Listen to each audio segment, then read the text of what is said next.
Nancy Pelosi unveiled a $3 trillion coronavirus aid package on Tuesday and has scheduled a vote this Friday. Yep, that's tomorrow.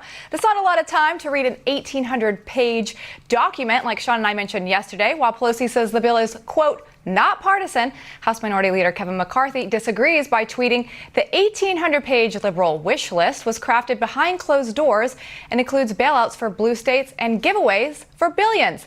This spectacle has no chance of becoming a law. What a waste of taxpayer time. Well, here to talk about the bill and Friday's scheduled vote is Texas Republican Congressman Michael Burgess. Congressman, thanks for being here with us. Great. Thanks for having me on.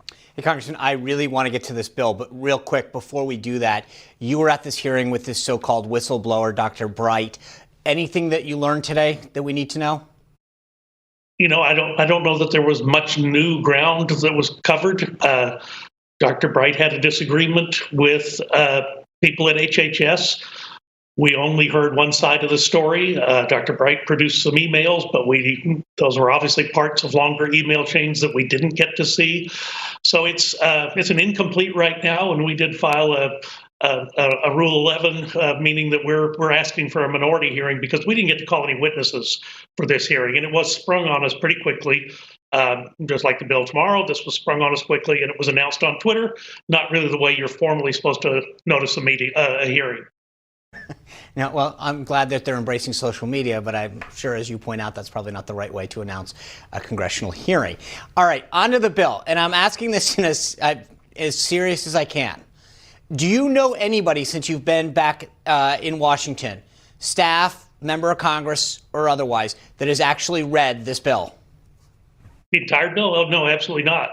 We just got it yesterday, and it's, as you said, 1,800 pages.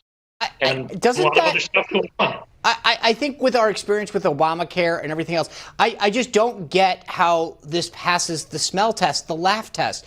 We're asking people, as you point out, to deal with a bill that you got yesterday and have 1,800. Now, is anyone going to be able to make amendments on the floor tomorrow or changes to it, or is this the Democrats really ramming it through?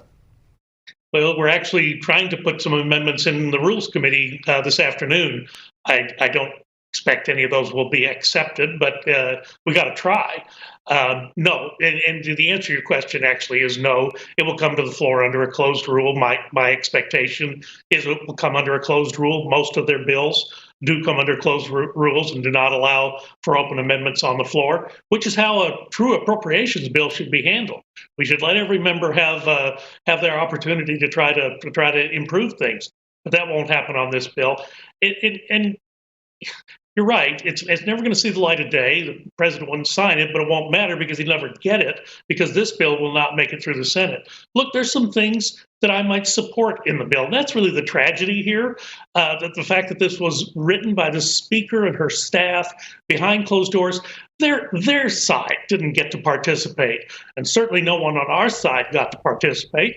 But there are some things, and we passed a big $2.25 trillion bill before, and there were some things we didn't get quite right. Surprise, surprise, a bill that big and pass that fast.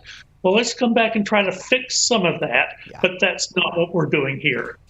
Is there any concern at all that this is going to get passed eventually without knowing everything that's in the bill? It gets passed before you actually know what's in it? Kind of happened last time.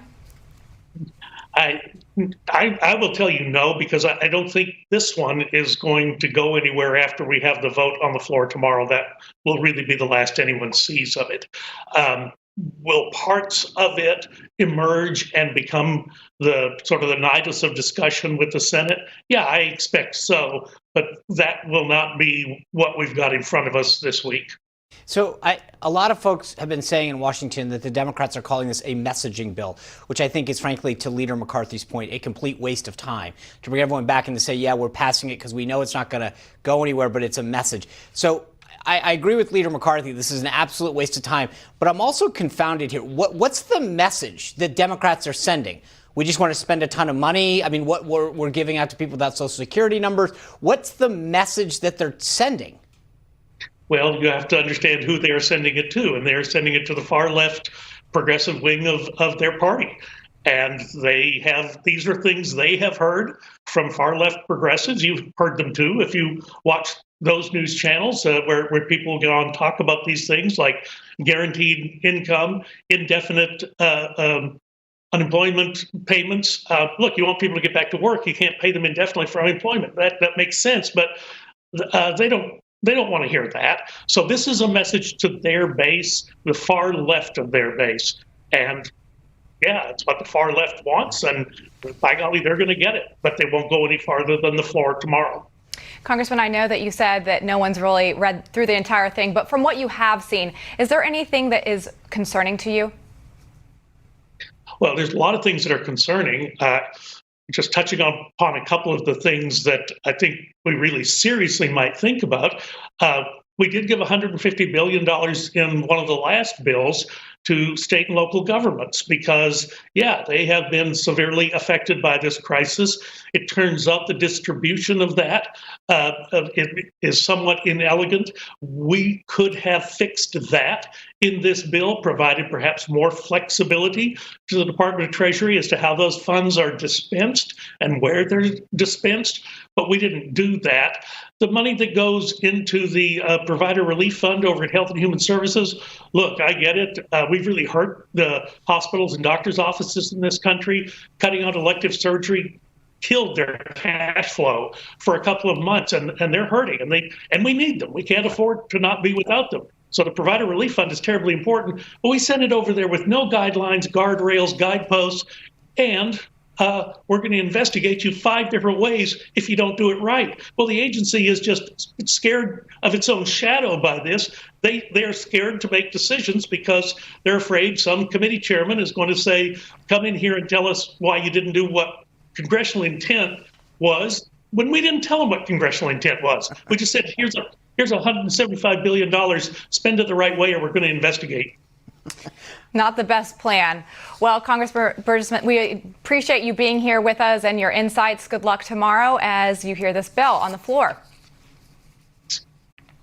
All right, well, coming up, a Biden campaign official is attacking a journalist for her latest report on the Michael Flynn case. We're going to discuss those details when we come back.